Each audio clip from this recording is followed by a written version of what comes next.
साथियों नमस्कार, स्वागत है एक बार फिर से आप सभी का आपके अपने इस YouTube चैनल विधिटेरिया में। दोस्तों आज के इस वीडियो में हम लोग जानेंगे कार लोन का सेटलमेंट या फिर जो भी आपने कमर्शियल गाड़ी लोन पे उठाया है, लोन पे फाइनेंस करवाया है, उसका यदि आप सेटलमेंट करना चाहते हैं तो उसकी प्रक्रिया क्या है, कैसे सेटलमेंट होता है और कितने % तक आपको छूट मिल सकती है। हम लोग के आज के वीडियो का टॉपिक यही है, तो वीडियो को बहुत ही ध्यान से देखिएगा, वीडियो आपके बहुत ही काम की होने वाली है। दोस्तों देखिए, अमूमन ये देखा जाता है कि कार लोन या फिर कोई भी कमर्शियल गाड़ी आपने फाइनेंस कराया है, आजकल तो देखते हैं कि 2 व्हीलर को लेकर के लोग परेशान हो जाते हैं। अब गाड़ी आपने फाइनेंस करा ली, फाइनेंस कराते समय तो आपने ये नहीं देखा कि इसकी किस्त कैसे भरेंगे, किस्त कैसे जाएगी। हालांकि देखिए, परेशानी हर व्यक्ति के जीवन में आता है, ऐसा नहीं है कि हर व्यक्ति संपन्न होता है, लेकिन जब परेशानियां होने लगती हैं तो आदमी उसका सॉल्यूशन ढूंढता है, उसका उपाय ढूंढता है कि कैसे इस सिचुएशन से बाहर निकले। लेकिन रास्ते नहीं नज़र आते हैं, समझ में नहीं आता है कि कैसे इसका सेटलमेंट करें। अब एक EMI आपने बाउंस कर दी, उसके बाद देखिए रिकवरी एजेंट वाले, जो फाइनेंस कंपनी के रिकवरी एजेंट हैं, वो क्या करते हैं, गाड़ी को पकड़ लेंगे। एक EMI बाउंस हुई नहीं कि गाड़ी को वो कहीं से भी उठा करके यार्ड में लेके चले जाएंगे। अब यार्ड में गाड़ी खड़ा कर दिए और वो गाड़ी वहाँ पे सड़ रही है। आप उनसे कहते हैं कि सर हमारी गाड़ी छोड़ दीजिए, तो कहते हैं कि आप ब्रांच जाइए। अब आप ब्रांच में जाते हैं तो ब्रांच वाले क्या करते हैं, कहते हैं कि पूरा का पूरा पैसा एक साथ आप दीजिए। यानी कि गाड़ी की एक किस्त अभी टूटी है और वो कहते हैं कि अगर गाड़ी को आपने 10 साल के लिए फाइनेंस कराया है या 7 साल के लिए या 5 साल के लिए, जो भी आपने किस्तें बनवाई हैं, अब वो कहते हैं कि पूरा का पूरा पैसा आप जमा करिए। लेकिन कानून क्या कहता है, नियम क्या कहता है? नियम तो यही कहता है कि भाई आप एक किस्त जो टूटी हुई है वो जमा कर दीजिए और एक किस्त एडवांस आप जमा कर लीजिए। हालांकि उनके पास आपके चेक पड़े हुए हैं, सिक्योरिटी के पर्पस से 4-5 चेक आपने जो दिया हुआ है वो तो पड़े हुए हैं, लेकिन इसके बावजूद भी वो आपके साथ हरासमेंट करते हैं कि गाड़ी पकड़ लिया, गाड़ी पकड़ने का चार्ज आप दीजिए, यार्ड में खड़ी है उसका किराया आप दीजिए, उसके बाद आप एक किस्त जो टूटी हुई है उसको तो दीजिए ही दीजिए, आगे की एक किस्त देनी चाहिए, तो वो आपसे 4 किस्तों की डिमांड करते हैं कि एडवांस 4 किस्त आप जमा करिए तभी हम गाड़ी छोड़ेंगे। इतना हरासमेंट करते हैं।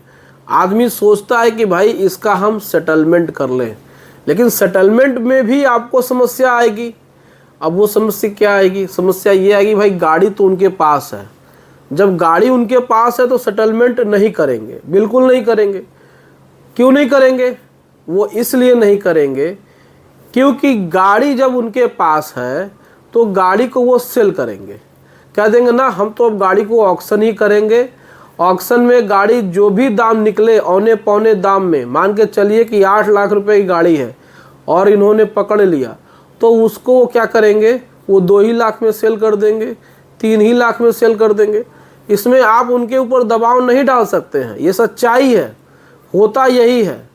आपकी गाड़ी के दाम को वो एकदम कम कर देते हैं और वो अपने ही लोगों को गाड़ी बेच देते हैं, उसके बाद फिर से उसको किसी और को बेच देते हैं या खुद ही खरीद लेंगे गाड़ी की कंडीशन देख करके। तो ये समस्याएं होती हैं जब गाड़ी उनके हाथ में चली जाती है तो। लेकिन अगर गाड़ी आपके हाथ में है और आपने NPA कर दिया है, नोटिस आ रही है, रिकवरी एजेंट आ रहे हैं और आप उनको हैंडल कर रहे हैं, और ऐसे सिचुएशन में आप चाहते हैं कि सेटलमेंट हो जाए, तो सेटलमेंट कितने में होगा, क्या % है? तो देखिए, इसमें कुछ चीज़ों को देखा जाता है। सबसे पहले तो देखा जाता है कि NPA कितना पुराना है। पॉइंट नंबर 1, NPA का लगभग 1 से 2 साल पुराना होना चाहिए। यानी कि आपका अकाउंट एनपीए हुए 2 साल या 1 साल हुए, अब 1 साल 2 साल में गाड़ी क्यों नहीं पकड़ी गई? हो सकता है कुछ लोगों के साथ हो सकता है, ऐसी बातें होती हैं। हो सकता है कि गाड़ी का एक्सीडेंट हो गया या गाड़ी स्क्रैप में चली गई या कुछ ऐसी सिचुएशन आ गई, गाड़ी नहीं पकड़ में आई। बहुत ऐसे केसेस हैं। तो ऐसे कंडीशन में जब गाड़ी आपके पास में रहती है तो पहले देखा जाता है कि एनपीए कितना पुराना है।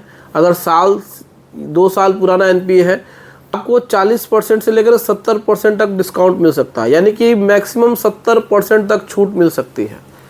उसमें गाड़ी का वैल्यूएशन भी देखा जाएगा। गाड़ी सरेंडर आप कर रहे हैं तो कितना उसमें रिकवर हो रहा है। देखिए, बिना गाड़ी सरेंडर किए गाड़ी को आप सेटलमेंट न के बराबर ही मानिए। कुछ केसेस में हो सकता है कि वो कहते हैं कि गाड़ी आप रख लीजिए, हम सेटलमेंट कर लेंगे, लेकिन गाड़ी को सरेंडर वो कराते ही कराते हैं, तभी जाके वो सेटलमेंट की कंप्लीट प्रक्रिया अपनाते हैं। तो अगर गाड़ी सेटलमेंट करने चाहते हैं तो 70% तक डिस्काउंट मिल सकता है, लेकिन इसमें गाड़ी को वो सरेंडर कराएंगे तभी। तो सरेंडर करने के बाद उसकी वैल्यूएशन निकालने के बाद 70% की छूट मिलती है। तो पहला नंबर जो पॉइंट मैंने बताया आपको कि आपका जो एनपीए है वो तकरीबन 2 साल पुराना या 1 साल पुराना होना चाहिए और गाड़ी को सरेंडर करना चाहिए।